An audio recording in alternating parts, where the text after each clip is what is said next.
cracking, everybody? Welcome back to the channel. New video. Man, somebody was asleep at the wheel. Wow, what the hell's going on here? Chair ain't feeling right. Well, today we're gonna delve into maybe a hot topic. It has to do basically differences between the Raza from Northern California and Southern California, maybe. But the bigger question is this: are the Raza from Northern California more militant than the Raza from Southern California?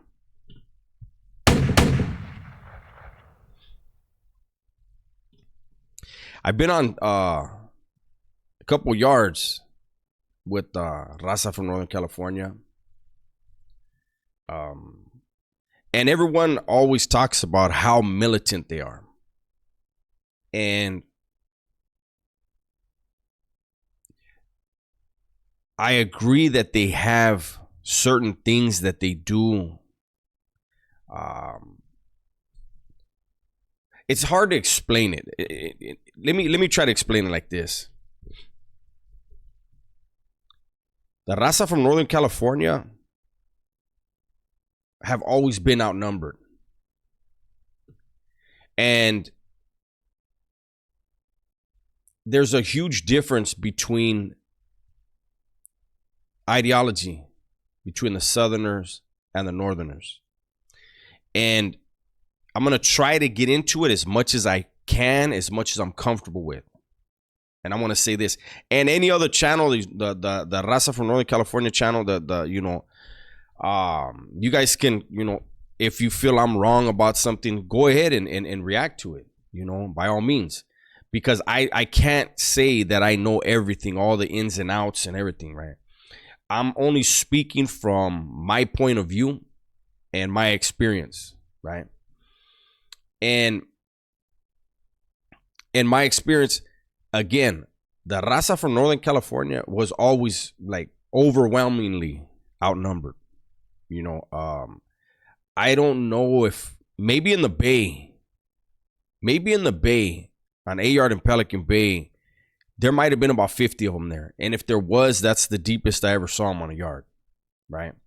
Because there's going to be at least 100 Raza from Southern California on every yard, minimum 100, right?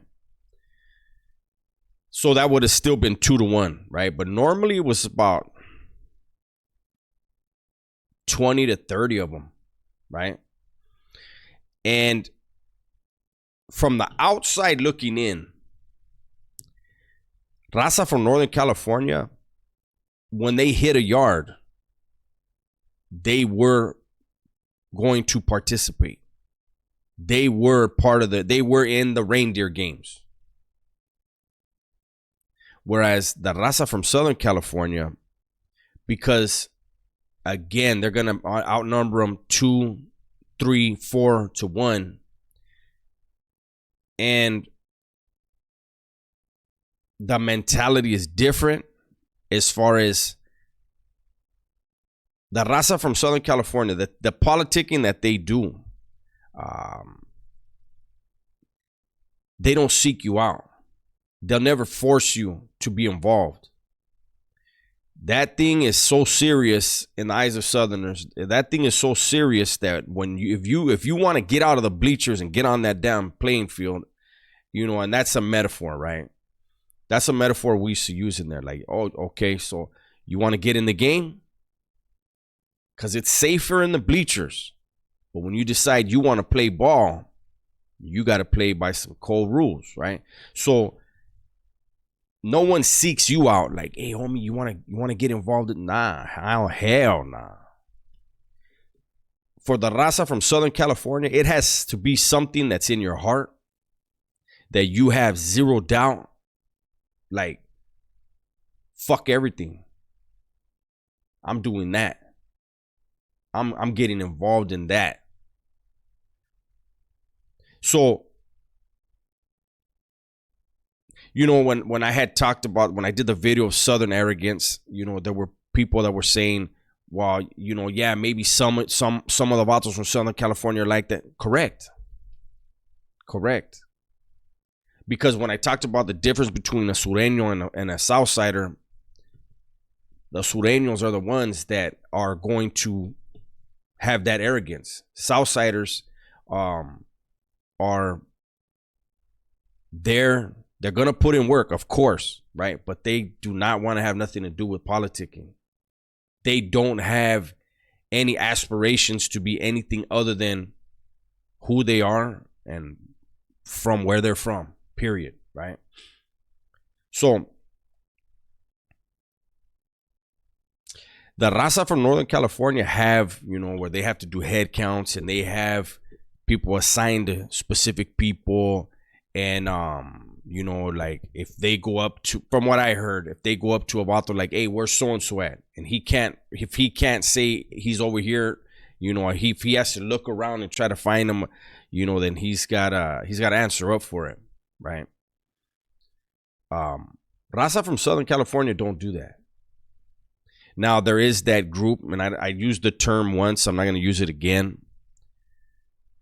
Those guys are paying attention to everything. It is expected that everyone is paying attention and is aware of their surroundings. You know, I remember in the Hoyo, there was a legend right there in the Hoyo with us, and I'd say New Folsom. And this was back when there was still Group Yard. And they asked him, what's up with this one up, one down rule? And he basically said, that's something you vatos created. And he said, to me, if you fucking feel like you need to take a nap, you want to go to sleep, go to sleep. And if an enemigo runs in your cell and whacks you, when you come back from the hospital, we're going to whack you. But hey, you needed that rest. So, you know, you know, it's funny when a lot of people don't understand when you're talking to a legend, like it's a double-edged sword. It's kind of like the Bible, eh? Like, you know how you read it and it's like a double-edged sword. There's double meanings to a lot of shit. You talk to one of them and they always let you know, like, you got choices. There's expectations that others have, but you still got choices, right? So anyways, there's a thing that I know in talking to Raza from Northern California, for an example. It's just the difference of philosophies. One more thing before I even get into that. One more thing I want to point this out. I want to make this blatantly and abundantly clear. You know, when people are always talking about the Raza from Southern California are always deep on every yard, this and that. I'm going to tell you something right now. If you ask anyone from Southern California, any Raza from Southern California that has done time, especially level 4 180 time, them especially, and you ask them, would you prefer to be on a yard where there's 150 you guys or 40? Every one of them is going to say 40. You know why? Because you don't have time to be cannibalizing each other. You don't have time to be fucking worrying about what the homie's doing. You're paying attention to what the other factions are doing. You're focused on what's important. When Raza from Southern California get bigger numbers, I'm telling you guys, regardless of what you feel, how important you think you are, whoever you are, they don't care about you.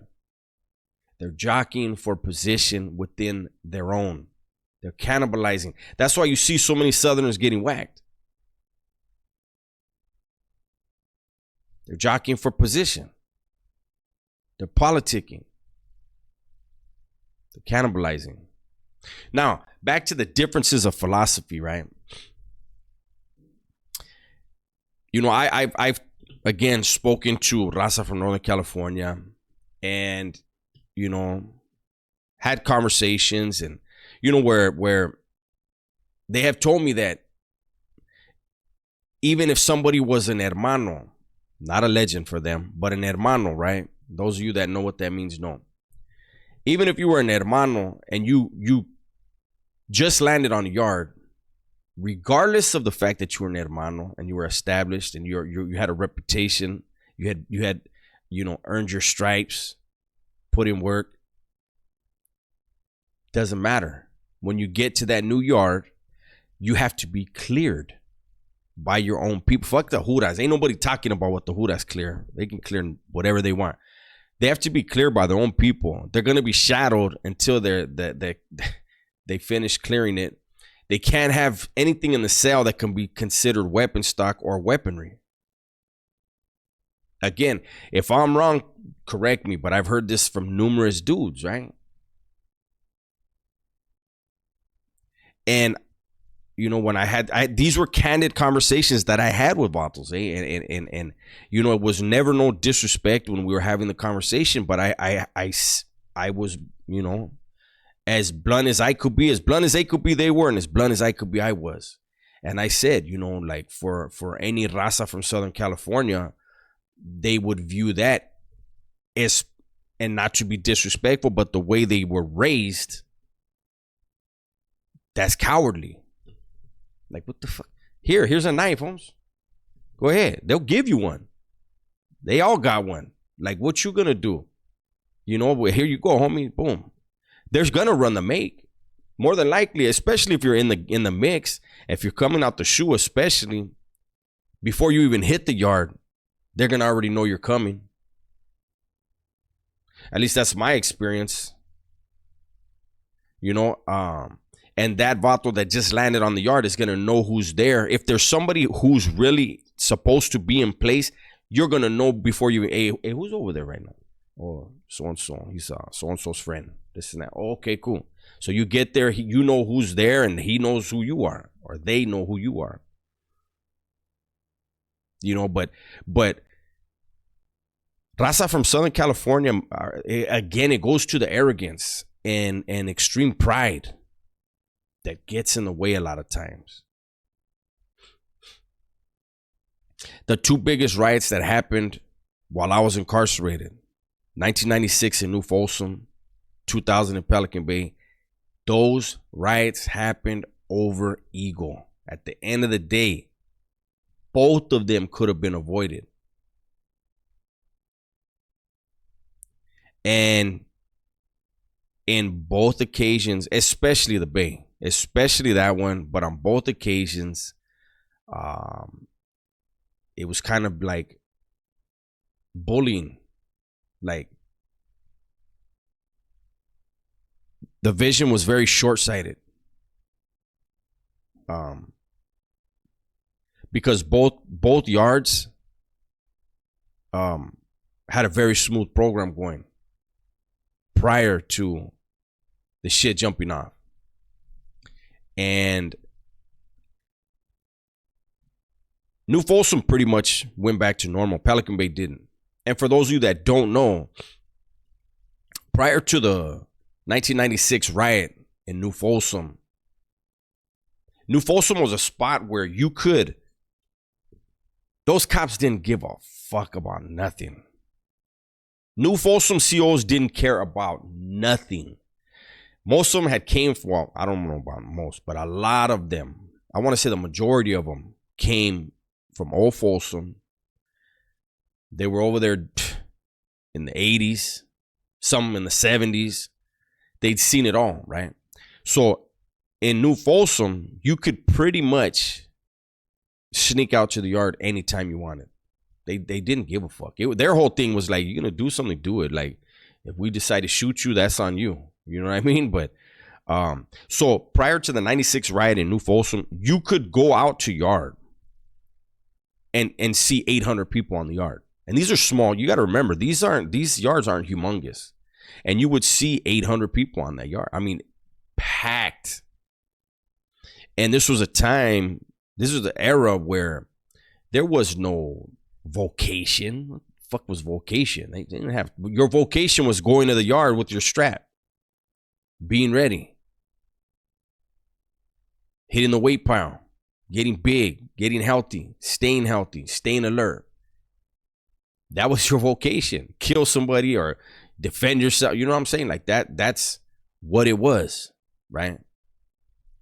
After the riot in 1996 in New Folsom, the CDC changed their policy to where no more than 200 inmates could be on a yard on a level 4 180 at a time.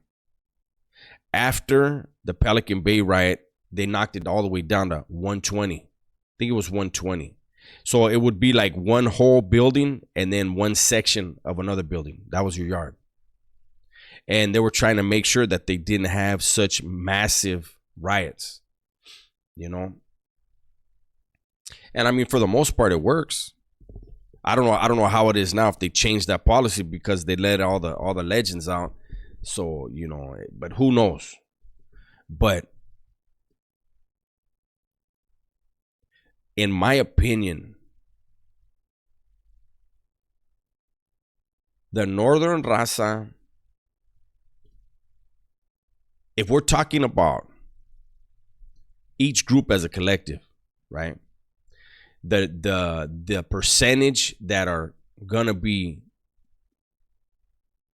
on point, I would have to say the Northern Raza, because there's so fewer of them and they're all expected to be doing the same thing.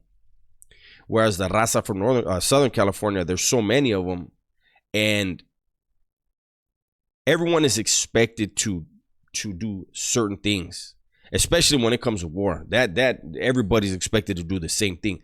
But when it's during peacetime, you're not if you're not in the game, if you're in the bleachers, you don't have as many responsibilities. Those who have taken on responsibilities, that have raised their hand to be involved in shit, they're doing the same type of militant shit. To me, they all do. Every group, every faction does, man. Everybody in prison, to me, at the end of the day, is extremely disciplined. There's very few. Listen. Shout out to the Woods. But you guys know there are some Woods that you guys used to say are on biker status. I remember, look, I'm going to get sidetracked right now because this to me is funny. There was a dude, I'm going to say his name, old fucking dirtbag, Ziggy from Coco County.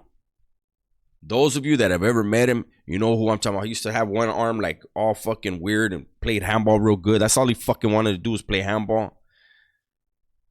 That vato right there, listen. An incident jumped off. I told the story before. The blacks were, I mean, I got to keep it real. When I tell my stories, I got to keep it real. The blacks were demolishing the whites. Every time the doors opened, the blacks stabbed a white. I think they stabbed 7 before the whites stabbed 1, right? And Ziggy, swear to God, I think they were playing they had like a softball tournament going before the fucking, I don't know what it was, but I know that vato had dirty ass shorts on when he went on lockdown, right? When that thing was over,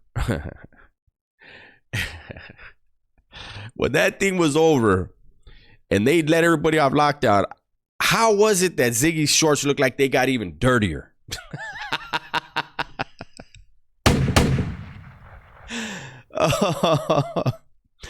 Hey, I was about to work in the kitchen with me, and in the kitchen we could bring loaves of bread home every night. I used to make sure that every cell of homies had a loaf of bread, and I get a bucket, the mini buckets about this big of peanut butter. I made sure every cell of Raza from Southern California always had bread and a bucket of peanut butter for them lockdowns. You know what I mean? But you could also bring lunches back and shit, and, you know, whatever food you cooked up in the chow hall, you could bring it back after everybody's done. You know, you take your canteen and fucking fry everything up on the grill, hook it up. Swear to God, that vato at At all times, at all times, Ziggy from Coco County.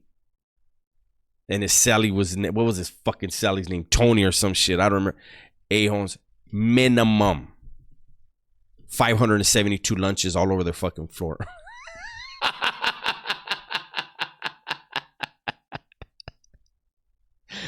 Hey, I didn't want to shake that motherfucker's hand. Oh, hit him with the elbow. Give me an elbow, big dog. Here, boom. Yeah, there you go. All right, I'll see you later. Yeah, Ziggy. And then, you know, those that know, Ziggy wound up in, you know, whatever. But anyways, that's my video, man. I really feel like at the end of the day, every group is militant. It's just some are a lot tighter than others. If I'm gonna keep it real, as far as like the black factions, I personally felt, and in having to interact with the different black factions, I felt that the Bloods ran the tightest ship as far as the blacks. Don't get me wrong, the Crips, they were trying to do their thing. The problem with them is they're so fractionalized, man. I swear to God, when it came time to have to talk to the blacks about something, I could talk to one dude, one Blood. It didn't matter if he was from the 2-letter organization or the 3-letter organization or where he was from, but if he was a Blood, I could talk to one dude and they all knew. Boom. Streamlined. I could talk to one dude that was Kumi, right? When I had to talk to like 8 dudes, 8 Crips, man. And it's, you know, when somebody has to talk to that many people, and I'm adding back the Bloods and the Kumis, when one person has to talk to that many people, you can't control where the information goes, you know. But again, I probably will. There may be some reaction videos to this, which is good, because at the end of the day, I think as content creators, we're all trying to give people a glimpse of prison, what it's really like. It is gonna be militant. Some groups are more militant than others, but at the end of the day, you're gonna mind somebody, and we should end it on that. That should be the lesson in this video right here, right? If you don't like being told what to do by your parents, by your lady, by your parole officer, your probation officer, your boss, all they can do is just be upset with you. Excuse me. You go to the joint and the person telling you what to do doesn't like what you're doing, I te guacho. You go into the hospital or the fucking morgue. So with that said, everybody, please be safe, be smart, and tell the ones you love that you love them. I'm out.